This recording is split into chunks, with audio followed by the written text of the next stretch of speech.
सामने गई थी बड़ी सुंदरी बनकर, इसलिए आंखें बंद कर ली थी। भगवान कहते हैं जैसे तुम हो वैसे ही मेरे द्वार पे आओ और मेरे चरणों में समर्पण कर दो। जैसे गाय का बछड़ा जब पैदा होता है तो गंदा होता है,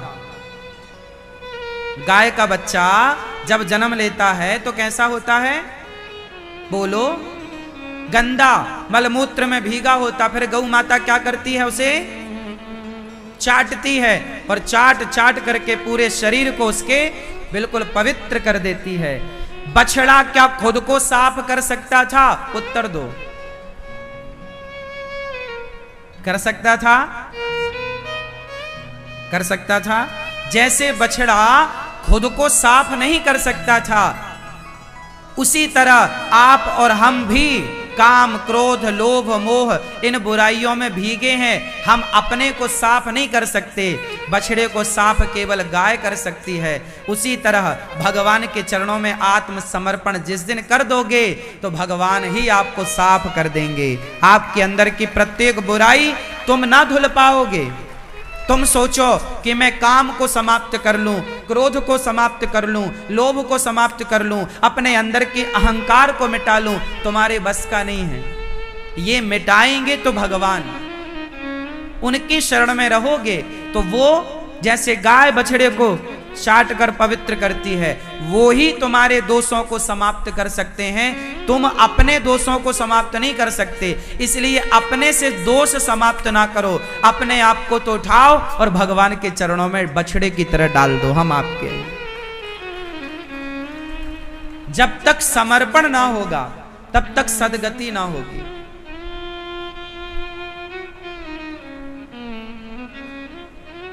गोपियां भगवान से क्या करती हैं?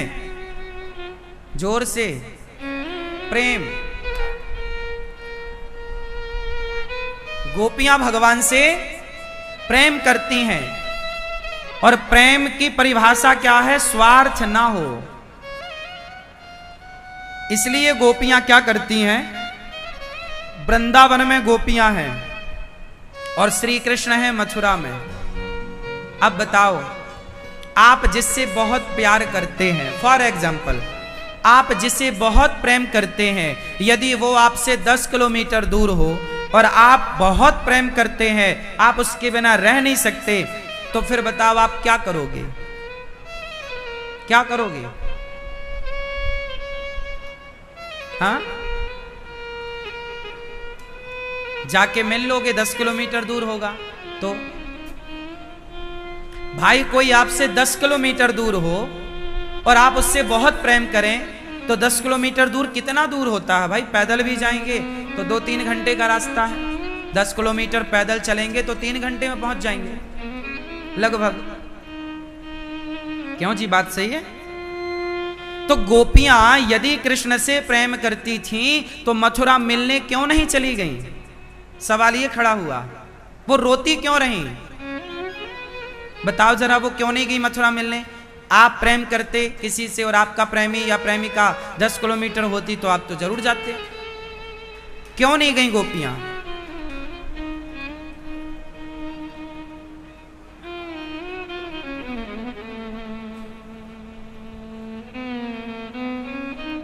क्योंकि यदि मैं आप तक पहुंचूंगा आपसे मिलने तो वो स्वार्थ हो जाएगा। वो मेरा स्वार्थ है कि मैं आपके बिना रह ना पाया। यदि आप कहकर गए हैं कि मैं आऊंगा तो जिम्मेदारी आपकी है ना आने की। यदि मैं आती हूं या मैं आता हूं तो ये होगा, अच्छा, गोपियों को लगा कि यदि कन्हैया मेरे बिना प्रसन्न है तो मैं जाकर के उनकी प्रसन्नता में बाधा नहीं बनना चाहती। ये प्रेम है, कोई स्वार्थ नहीं, मिलने का भी स्वार्थ नहीं। हम आपसे प्रेम तो करते हैं पर आपसे मिलना नहीं चाहते। आप चाहोगे तो मिल लो, वरना देखो प्रेम कैसा है। प्रेम में ये जबरदस्ती नहीं है, नहीं आओ हमसे मिलो। आजकल के लड़का लड़की प्यार करते हैं ना, तो वे एक दूसरे को अकेले में बुलाते हैं, पार्क में आ जाना, और ना आए तो फिर वो एक दूसरे पर चढ़ाई कर देते हैं कि आए नहीं। वो प्रेम नहीं है, वो स्वार्थ है।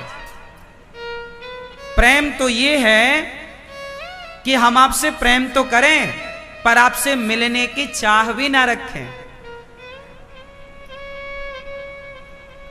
प्रेम बिल्कुल विशुद्ध चीज है, पवित्र चीज है। प्रेम कोई स्वार्थ, प्रेम। अच्छा बताओ, इस संसार में यदि आपको प्रेम का उदाहरण देना हो कि प्रेम उनकी तरह हो, किसकी तरह? गोपियों का तो नाम सुन रखा है आपने, गोपियों की तरह प्रेम हो, भरत जी की तरह प्रेम हो। इस कलयुग में आज 2024 चल रहा है, यदि आज की बात करूं 2024 में यदि आपको किसी प्रेमी का एग्जाम्पल देना पड़े कि प्रेम हो तो ऐसा, तो किसका उदाहरण दोगे?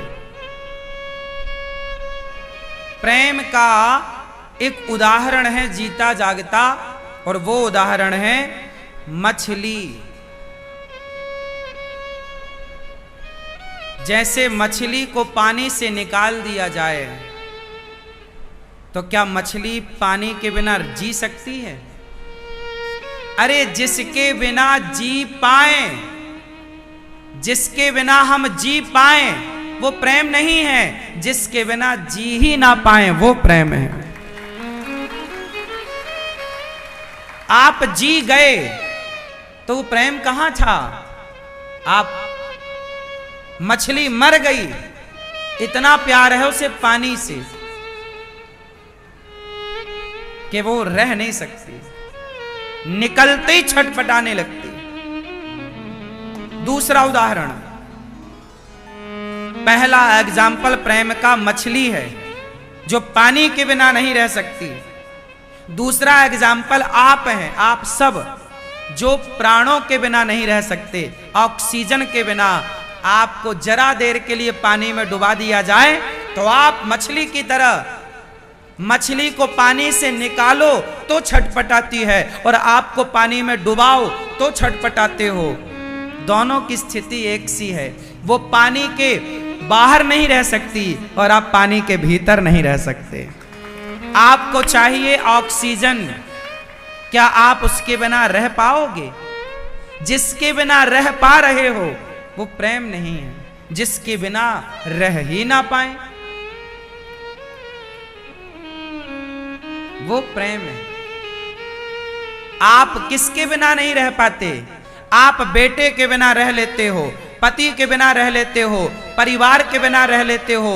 आपकी आंख खराब हो जाए, आंख के बिना रह लोगे, हाथ खराब होगा, पांव खराब होगा, आप सबके बिना रह लोगे, लेकिन आप अपने प्राणों के बिना, आप अपने ऑक्सीजन के बिना नहीं, प्राणवायु के बिना नहीं रह सकते। मतलब हम प्रेम किससे करते हैं? प्राणवायु से।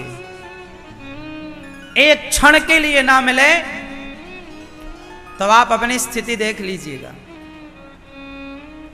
जिसके बिना रहा, आप सोएं, आप जागते हो ना तो बेटे से प्यार करते हो, पर सोते हो तब नहीं करते हो।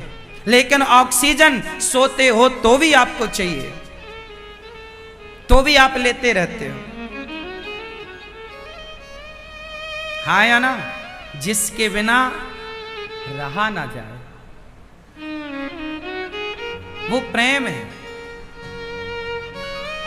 दो एग्जाम्पल हमने आपको दिए,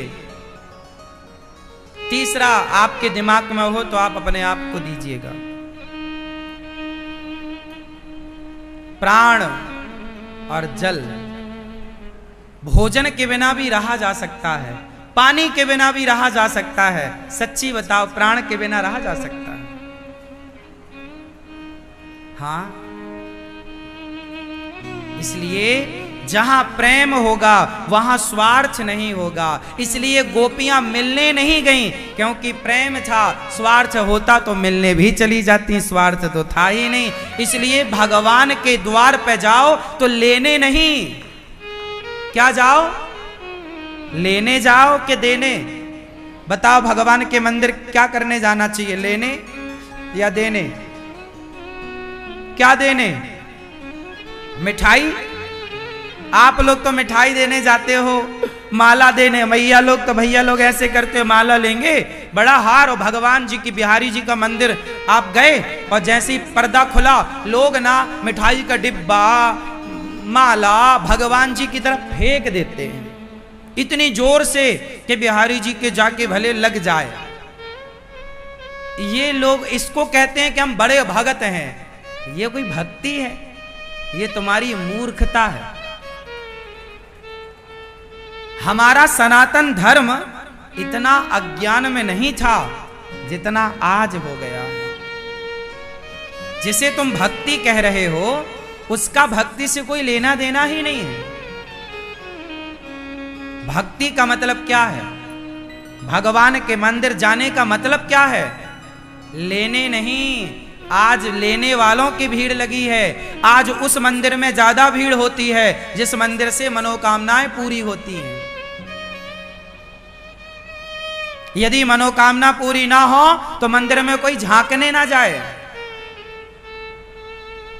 आज का आदमी भगवान के भक्ति और भगवान के मंदिर भी तभी जाएगा जब कुछ लेना हो, वरना काहे जाएगा। लेकिन आपसे मेरी प्रार्थना है, आप मंदिर जाया करो, लेने नहीं। हे प्रभु, हम बिहारी जी के पास आए हैं। हे बिहारी जी, हम आपसे कुछ लेने थोड़ी आए हैं, कुछ मांगने थोड़ी आए हैं। आज हम आपसे कुछ लेने नहीं, आपको देने आए। और देने क्या? फूल नहीं। फूल तुम क्या दोगे? इसमें बताओ, रंग पेंट तुमने किया कि तुम्हारे दादा परदादा ने किया कि भगवान ने किया? इसको पीला किसने बनाया? जिसने ये पुष्प बनाया है। तुम उसी का बनाया पुष्प उसे तोड़ कर देते हो और कहते हो भगवान इससे खुश हो जाएंगे। वाह, बहुत चतुर नहीं हो आप लोग। नारियल उसने बनाया, उसी का उसी को पकड़ाया और कहा कि हमारा काम बन जाए। कुछ ज्यादा ही चतुर नहीं हो गया आदमी? मिठाई